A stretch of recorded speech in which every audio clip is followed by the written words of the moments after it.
Conflit entre Robert Conat et Cabral Libby, les confidences du ministre de l'Administration territoriale, Paul Atanga J. Alors que Cabral Libby, qui dispute la présidence du Parti camerounais pour la réconciliation nationale, PCRN, avec Robert Conat, multiplie les déclarations et les actions pour justifier sa légalité et sa légitimité à la tête du parti, le ministre de l'Administration territoriale, Paul Atanga NJ, maintient une position ferme et sans équivoque. Avant d'aller plus loin, nous vous invitons à mettre une pause à cette vidéo, à cliquer sur le pouce bleu, vous abonner et activer la cloche de notification pour ne rien rater de nos prochaines vidéos. Découvrez les services de Statistical Model for Social Science Consultant. Ils offrent des analyses statistiques et modélisation avec SPSS, Stata, R, Python et autres, ainsi que la conception d'enquêtes et la collecte de données. Leur équipe vous accompagne également dans la rédaction de documents scientifiques et propose des formations spécialisées. Vous pouvez vous inscrire à la prochaine session de leur formation en économétrie et techniques quantitatives. Contactez-les aux adresses affichées ou cliquez sur le lien en description. Ne manquez pas cette opportunité. Dans un contexte de tensions croissantes, le ministre apporte des clarifications essentielles sur ce conflit interne qui secoue le PCRN. 1.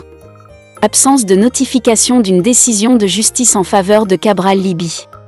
Paul Atanga J affirme n'avoir jamais reçu de notification officielle d'une décision de justice, notamment de la Cour d'appel, reconnaissant Cabral Libby comme président légitime du PCRN.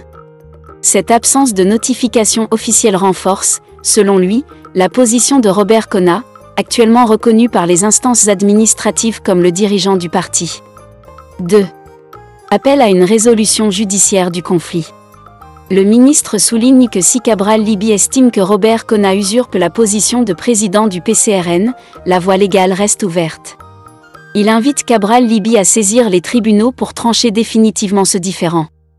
Cette suggestion met en lumière l'importance de respecter les procédures judiciaires pour résoudre les conflits internes au sein des partis politiques. 3.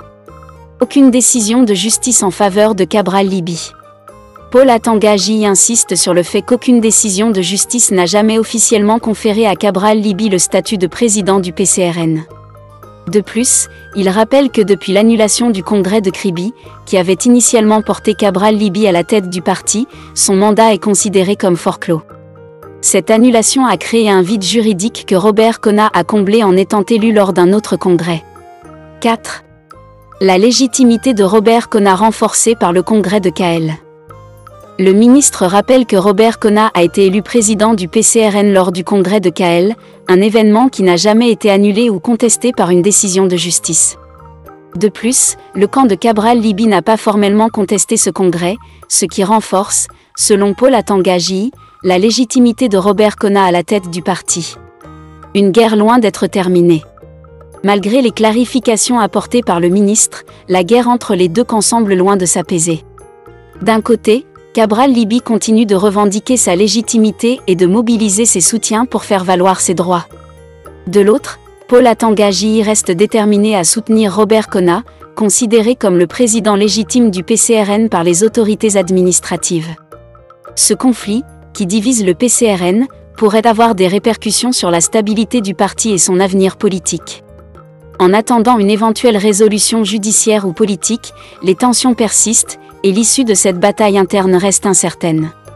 Les prochains jours seront décisifs pour l'avenir du PCRN et pour les deux hommes qui se disputent sa direction.